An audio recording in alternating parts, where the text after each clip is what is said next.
The marker squeaked, then fell silent. Inside the glass-walled boardroom at Aerospace headquarters in Lagos, a picture of a plane sat on the whiteboard under a storm of wrong answers. Lines crossing lines, arrows fighting arrows, numbers that didn't agree. At the front, the Billionaire CEO, Johnson Uche, gripped the table with both hands. His eyes were wet. His voice shook. "We have 48 hours, he said. "If we fail again, we lose the contracts. We lose everything." The room of top engineers sat frozen. No one spoke. The air felt heavy, like a bad dream you couldn't wake up from. Then a voice came from the doorway, low, steady, and completely out of place. "I can correct it." Every head turned. By the door stood a man in his early 40s with a tattered coat and dust on his shoes. His beard was tangled, his hair was rough. He held a tired brown bag close to his chest like treasure. The security guards were already moving. Johnson lifted his hand. "Wait." The guards stopped. The stranger's eyes didn't shake. He looked at the failed drawing of the plane like it was an old friend that had lost its way. "I can correct it," he said again. The room held its breath. Hours earlier, before the city woke fully, Williams Andrew opened his eyes under the shadow of the Echo Bridge. Morning light slipped through the pillars. Danfoss groaned awake. A hawker called, "Pure water," and the sound bounced through the empty spaces like a bell. Williams sat up on his piece of cardboard, dusted his coat, and hugged his brown bag. Inside it were the only three things he had kept safe through everything: a worn book on aeronautical engineering, a bundle of old certificates, and a pen with half its ink. He pressed the book to his chest, the way a child holds a photo of home. He washed his face at the public tap, looked at his reflection in the ripples, and tried to smile. The smile didn't stay long. He walked toward Victoria Island with the early crowd. The silver letters on the side of the tall building always pulled his eyes. Aerospace. He had learned to pass by it slowly, the way a hungry person passes a bakery, half in pain, half in hope. Today felt different. People with badges rushed inside. Cameras blinked in the lobby. The building buzzed with worry. He slipped through the open door, not sneaky, just small, the way you walk when you don't want to disturb the air. Near the top floor, through the glass, he saw the boardroom. He saw the whiteboard covered in wrong paths. He saw Johnson Uche rub his eyes and whisper to his team, 48 hours. The words hit something deep in Williams. He knew that number. He knew countdowns. He knew how a good team could get lost, one step at a time, and end up in a place where nothing made sense. He felt a push inside him. It was quiet but strong. He tightened his hold on the brown bag and stepped forward. Back in the boardroom, Johnson studied the stranger. "What did you say?" "I can correct it," the man replied. "Let me try." Murmurs rolled around the table. "This is madness," a young engineer said. "What can he know that we don't?" Another whispered. But Johnson's eyes were tired in a way that made him brave. He slid the marker across the table. "If you waste our time," he said softly, "you waste my company. Don't waste it." The room opened into surprise. The stranger walked in. He smelled like dust and sun and old paper. He didn't explain. He didn't clear his throat. He just took the marker, faced the whiteboard, and stood still for 3 long seconds. Then he moved. He erased 2 angry arrows that fought each other across the wing. He drew one clean line, gentle as a river. He circled a tiny box labeled AOA and wrote beside it, "Sensor drift under vibration."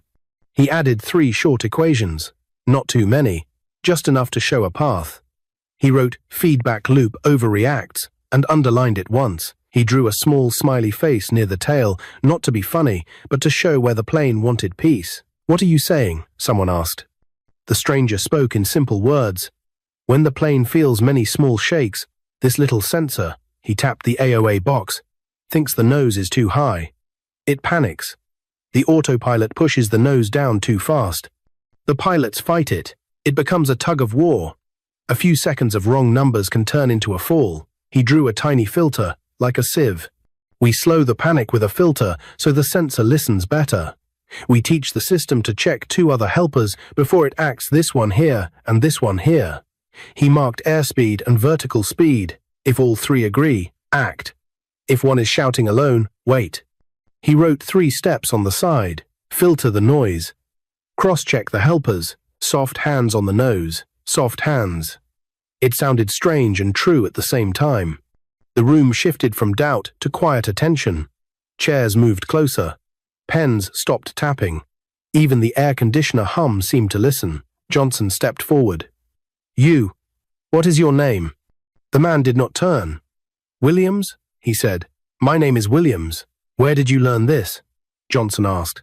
Williams touched the pocket of his coat, where the edge of the old book pressed against his ribs. "From before," he said. "From work. From mistakes. From watching the sky and listening when numbers got scared." One of the senior engineers stood. "We tried a filter last week," she said, careful but curious. "It helped on mild shakes, but during the stronger ones, the system still fought the pilots." "Yes," Williams nodded. He drew one more sketch, a small box labeled human override with a time gate. Give the pilot the stronger voice early, not after a wrestling match, and let the system learn the pilot's calm after it sees it twice. The machine must not be proud. The line about pride made half the room smile in spite of themselves. Another engineer leaned in, his eyes sharp. "What about false calm? Suppose all three helpers lie together?" "They won't," Williams said. "Not rude, just sure. Not often. And when they might, we add a heartbeat checker." He tapped the top corner and wrote sanity check every 0.3s. "If the heartbeat looks strange, we tell the pilot first. We ask for hands, soft hands, silence again." But it was a different kind of silence now, the kind that comes when a locked door gives way, and everyone can feel the air on the other side. Johnson looked at his team. A few nodded, small, like they didn't want to scare the moment. "Build a quick sim," Johnson said. "Use his steps. We run it now." Laptops opened. Fingers flew. The projector lit up with a digital sky. On the screen, a model plane sat at the end of a runway that looked like a grey ribbon under morning clouds. While they worked, Johnson moved closer to Williams. "You said your name is Williams." "Williams what?" "Williams Andrew," he said, still watching the board, still holding the marker. Up close, Johnson could see the man's eyes better. They were the kinds of eyes that had seen joy and fire and the long, dry space in between. "Where do you stay?" Johnson asked quietly. Williams's hand tightened on the marker. "Under the bridge," he said. No shame in his voice, just truth. The engineers finished building the test. On the screen, the runway shimmered. Numbers waited at the edges, like small birds ready to fly. The senior engineer pressed her lips together. "We'll run the roughest case," she said. "The one that broke our last idea." Johnson nodded. "Do it." A hush fell over the room. Even the guards at the door leaned in. 3, the engineer counted. 2, 1. The simulation started. The model plane rolled, lifted, and met the wind. The screen shook. Warnings flickered.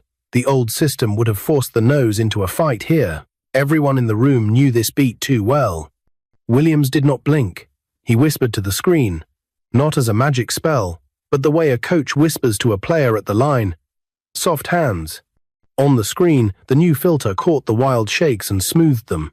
The helpers cross-checked. The heartbeat ticked steady, steady, steady. Johnson's fingers dug into the back of a chair. A number at the corner started to fall.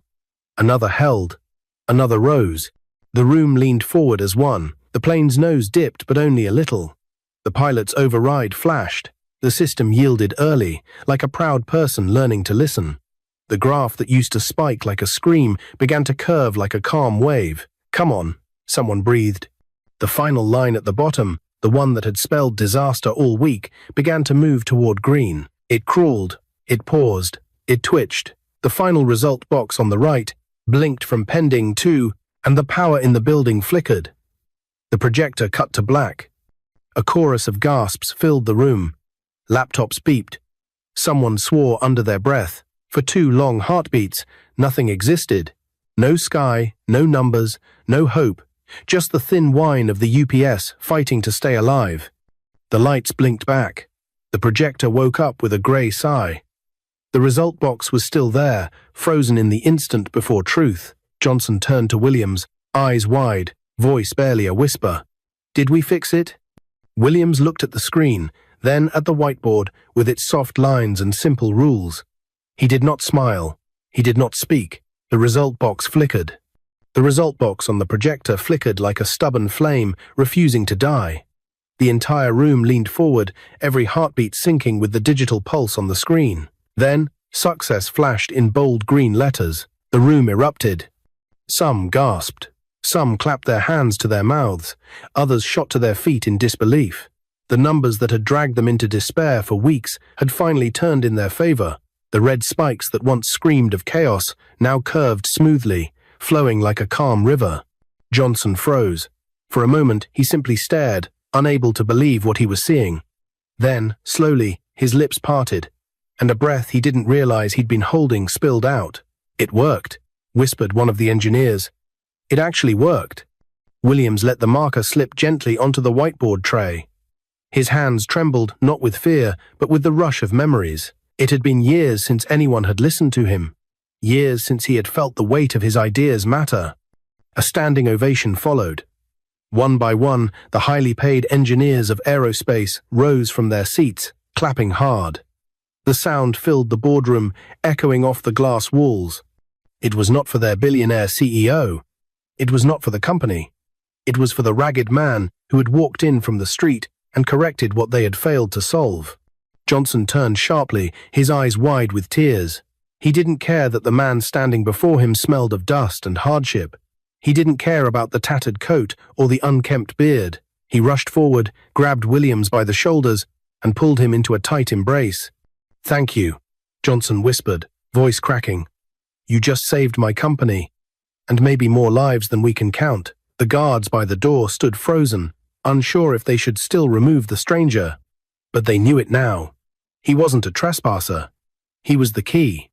Minutes later, Williams sat in a plush leather chair in Johnson's office.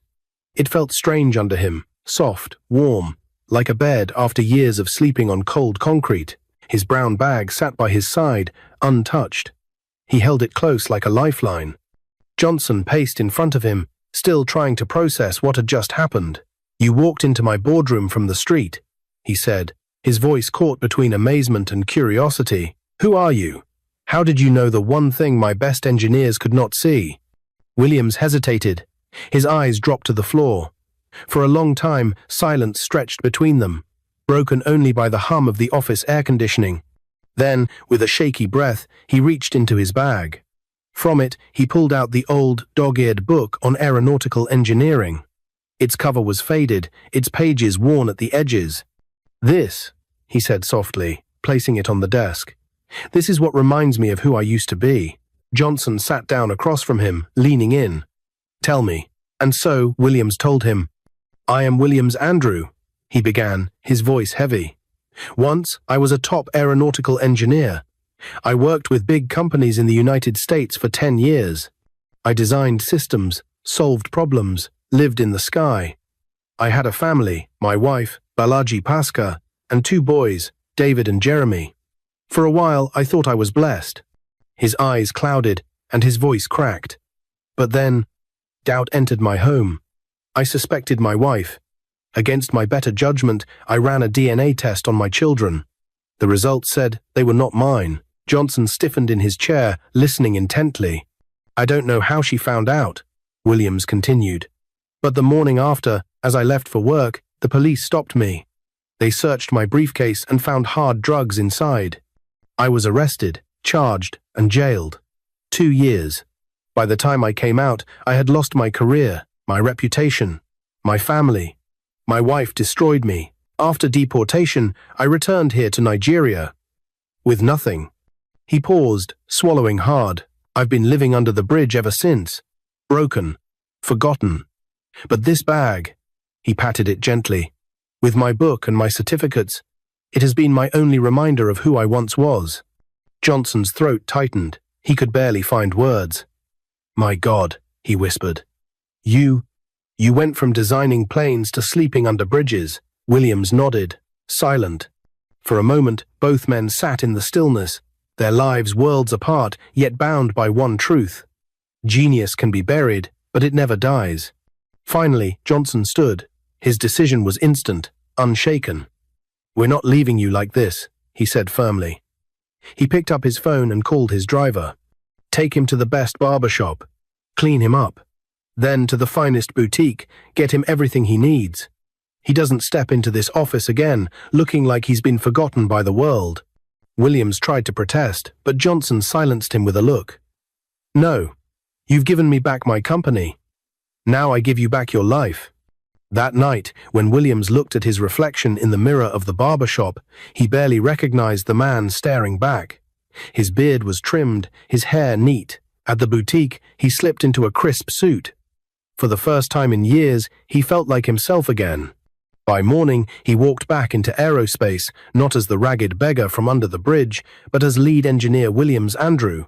Johnson introduced him to the team, declaring, "This man saved us all. He is now your leader. Learn from him." The engineers clapped again, some with genuine admiration, some with hidden envy. Among them stood one man whose eyes burned with quiet hatred, Obinna Okoye, the former lead engineer whose throne Williams had just taken. Obinna forced a smile, but deep down he was already planning what no one expected. The applause in the boardroom echoed long after the meeting ended. Williams stood tall in his new suit, his shoulders squared, his head high. For the first time in years, he wasn't invisible. People looked at him with respect, even admiration. Some reached out to shake his hand. Others smiled warmly, as though to welcome him back into the world he had lost, but not everyone shared the joy. At the back of the room, Obinna Okoye stood with his arms folded tightly across his chest, his jaw clenched, his eyes narrow. Every clap of appreciation for Williams was like a hammer pounding into his pride. He had once been the company's star, the man Johnson trusted most, the man who commanded the engineers with confidence. Now, in a matter of hours, a homeless beggar had swept in and taken his place. "This man doesn't belong here," Obinna thought bitterly. "He doesn't deserve what I built." He forced himself to clap with the rest, but inside, his heart burned with rage. In the weeks that followed, Williams proved himself again and again. He brought fresh ideas to the table, simplifying complex systems with solutions that felt obvious once he explained them. Under his guidance, aerospace solved not only the immediate crisis, but also uncovered flaws in other flight systems that had gone unnoticed for years. Aviation companies that once threatened to pull away now rushed to renew contracts, praising Johnson for his brilliant new team.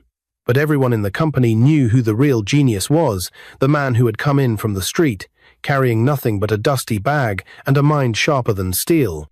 Williams quickly earned the respect of most of the engineers.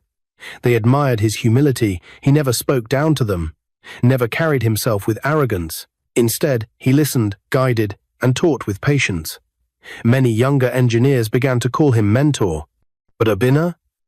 His hatred only deepened. He watched as Williams stood beside Johnson at press conferences, as newspapers carried headlines about the mysterious engineer who saved Nigeria's skies. He listened to colleagues whisper with excitement about Williams's brilliance, and every word was a dagger to his pride. "Everything he's doing," Obinna muttered one night in his office, "should have been me." While Williams was building success at work, something else was quietly blooming in his life love. He had met Juliana, a soft-spoken but intelligent accountant at the company. Their first conversation had been brief, nothing more than a polite, "good morning" in the hallway. But Juliana had seen something in him that others overlooked: the vulnerability in his eyes, the way he smiled as though he didn't believe he deserved happiness. It began with small gestures. She brought him a cup of tea during late nights at the office. He helped her carry heavy files. They shared quiet dinners at a small restaurant by the marina, away from the curious eyes of their colleagues. For Williams, Juliana was light after years of darkness. Her laughter pulled him out of the shadow of his past. Her faith in him reminded him that he was not just a man who had been broken, he was a man who could rebuild. 5 months later, beneath the glow of Lagos streetlights, Williams knelt down with a ring in his hand and whispered, "Juliana, will you marry me?" Tears glistened in her eyes as she nodded.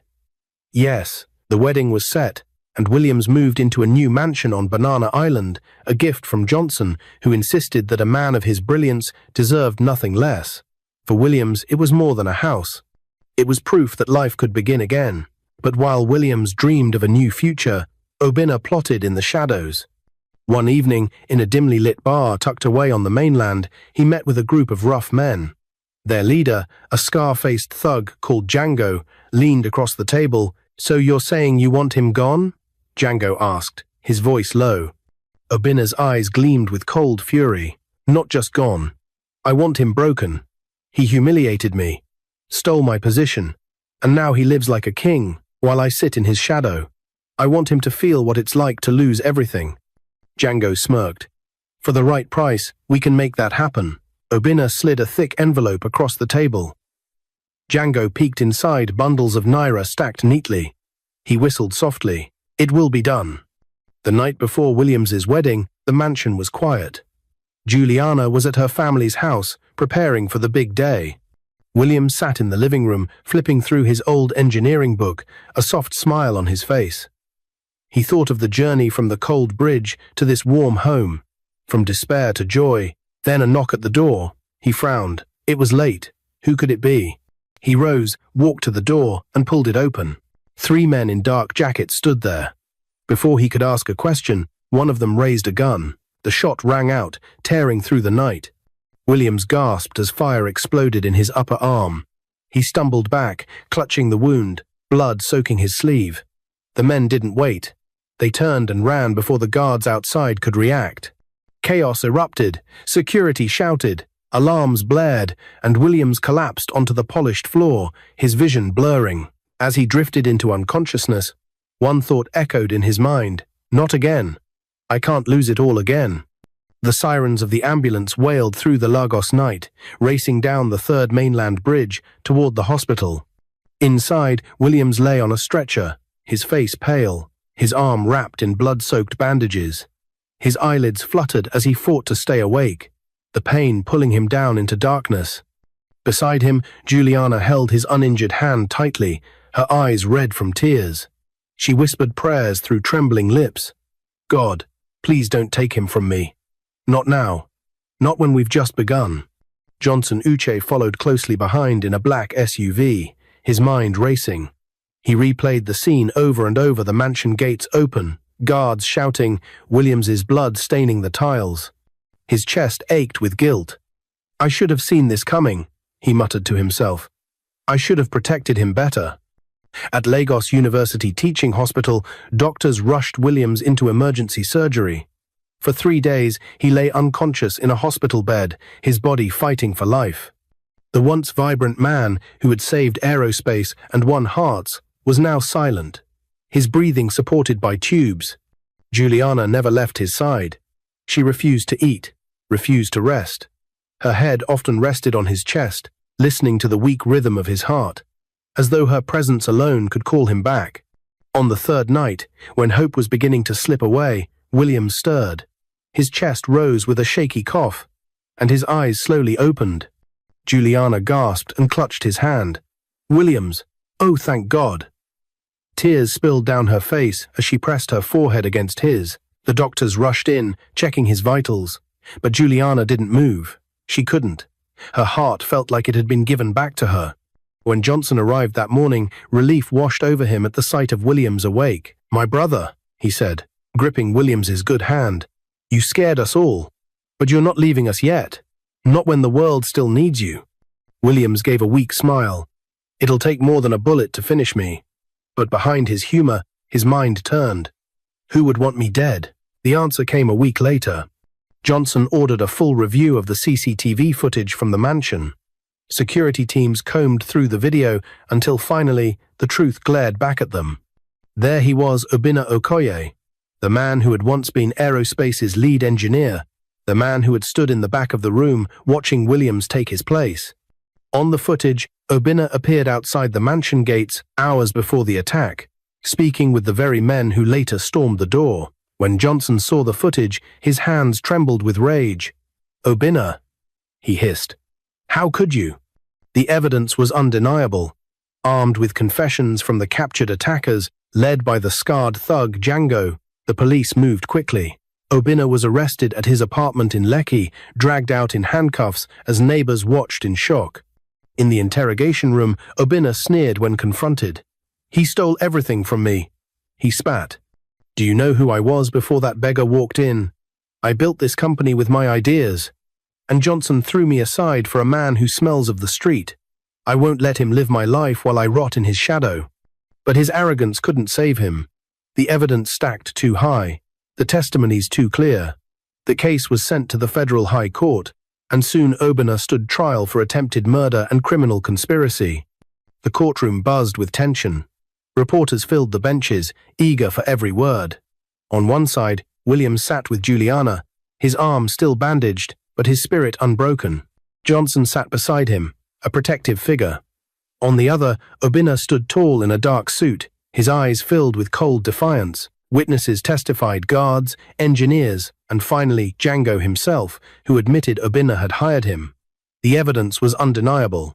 When the judge finally spoke, the air turned heavy. Obina Okoye, this court finds you guilty of attempted murder and criminal conspiracy. You are hereby sentenced to 20 years imprisonment. Gasps rippled through the courtroom.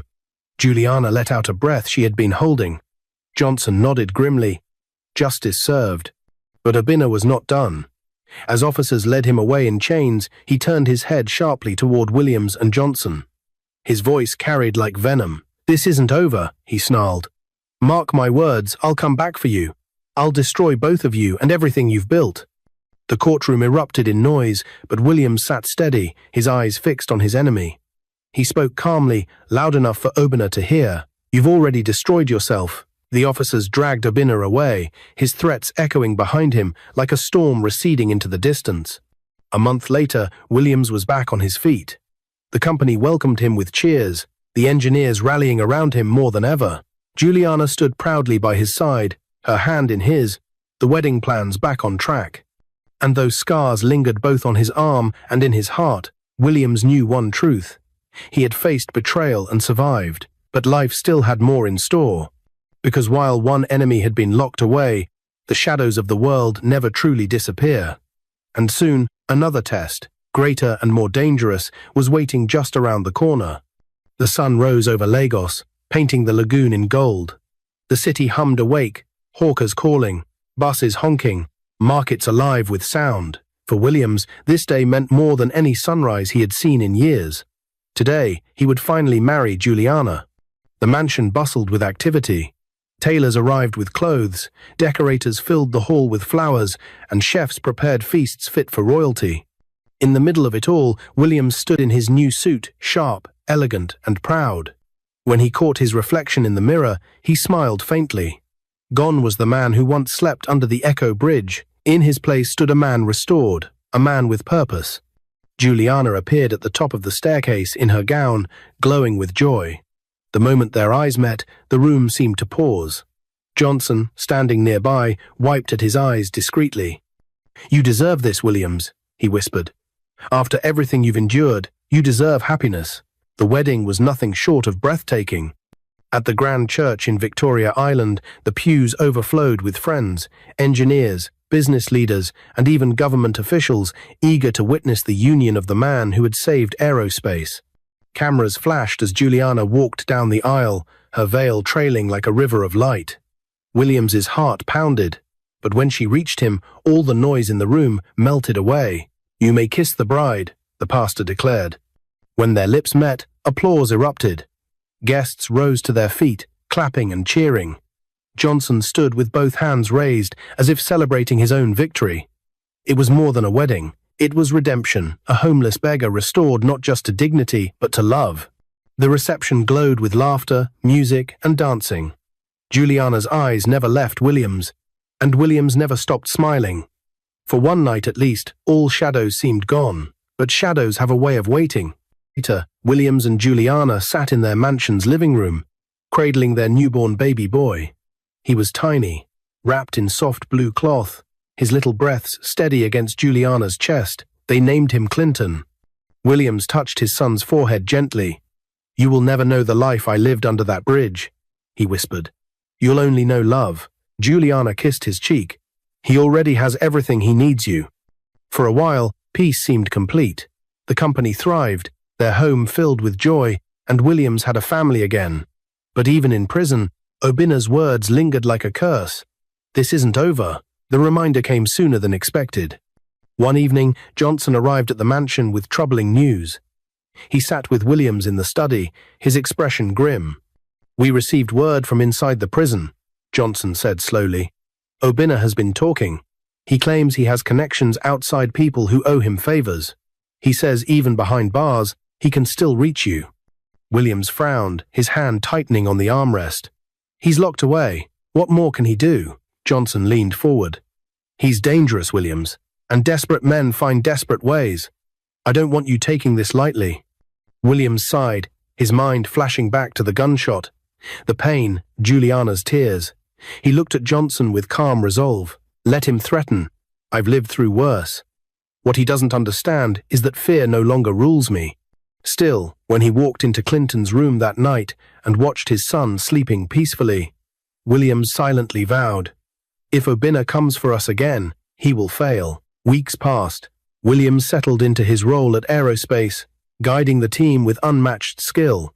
Johnson often introduced him at meetings as the man who saved the skies, a title that humbled him but also carried weight. Juliana adjusted to motherhood with grace, though she often worried about the threats hanging over them. "Promise me," she whispered one night, "that no matter what happens, we'll face it together." Williams kissed her hand. "Always." But far away, in the shadows of the prison yard, Obinna stood by the fence, his eyes burning with hatred. Whispers circled among the inmates, rumors of plans, of men on the outside willing to carry out his bidding. One afternoon, as guards escorted him back to his cell, he leaned close to a fellow inmate and murmured, "Tell them I'm not finished. Johnson and Williams think they've won, but they haven't. I will come back for them." The inmate nodded slowly, and Obinna's lips curled into a thin, dangerous smile. Back at the mansion, Williams sat on the balcony with Juliana and little Clinton in his arms. The sky above Lagos was painted with stars, the night calm and beautiful. He held his son close, his heart full. But deep inside, he knew peace was never permanent. Life had taught him that shadows always returned, even in the brightest light. Juliana leaned her head on his shoulder. "What are you thinking about?" He looked down at her, then at Clinton, and finally at the stars. "I'm thinking about the future," he said softly, "and how sometimes the fight isn't really against enemies outside, but the ones within. Fear, doubt, pain. Those are the enemies I must conquer for him, for us."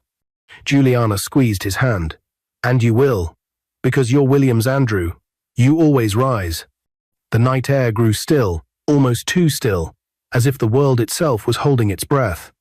And though Williams didn't say it out loud, one truth echoed in his heart. Obinna's war was not over. The shadows had only retreated, waiting. What is your view about this story? Where are you watching from? If you enjoyed this story, comment, share, and subscribe to our channel for more interesting stories.